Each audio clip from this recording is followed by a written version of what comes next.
Siasat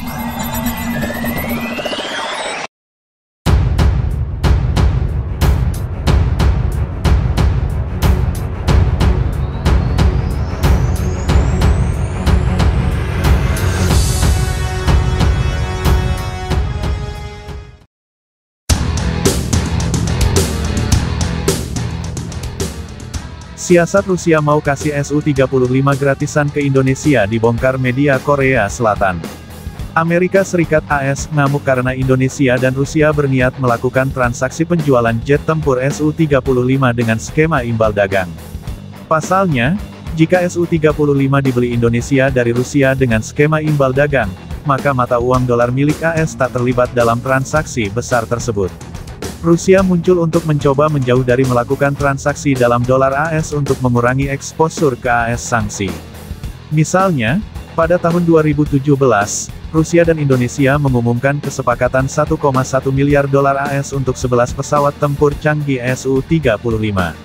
Alih-alih menggunakan dolar, Rusia menyetujui sistem barter untuk kopi, kelapa sawit, dan komoditas lainnya sebagai imbalan bagi Su-35, tulis Congress.gov pada tanggal 14 Oktober tahun 2021 lalu. Indonesia tidak diam mengetahui bila Su-35 mereka dilarang dibeli. Jakarta melakukan lobi-lobi kepada AS supaya diperbolehkan membeli Su-35. Indonesia meminta pemerintahan Trump untuk mengesampingkan kemungkinan sanksi atas pesanan Su-35 Indonesia, jelasnya. Tapi lobi Indonesia gagal di mana pemerintah AS tetap akan menjatuhkan sanksi bila Indonesia tetap membeli Su-35.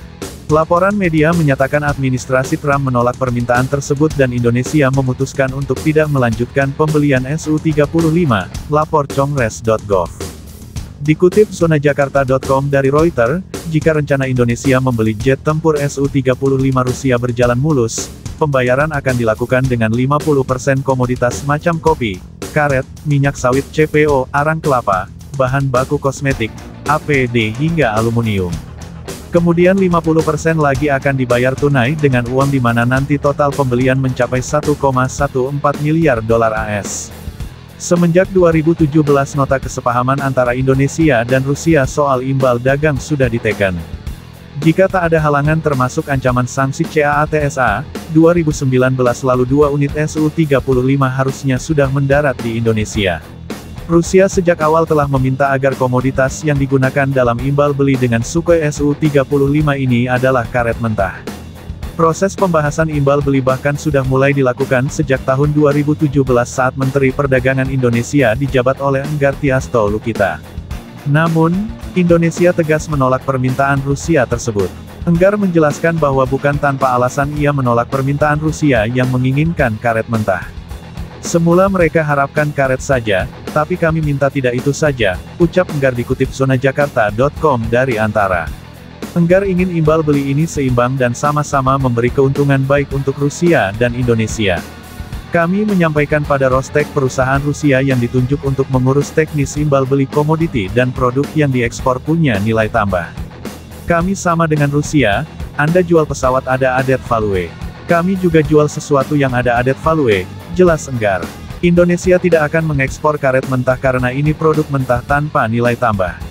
Pada tanggal 10 Agustus tahun 2017 saat pelaksanaan misi dagang ke Rusia yang dipimpin oleh Mendak Enggar, Rostek menjamin akan membeli lebih dari satu komoditas ekspor Indonesia.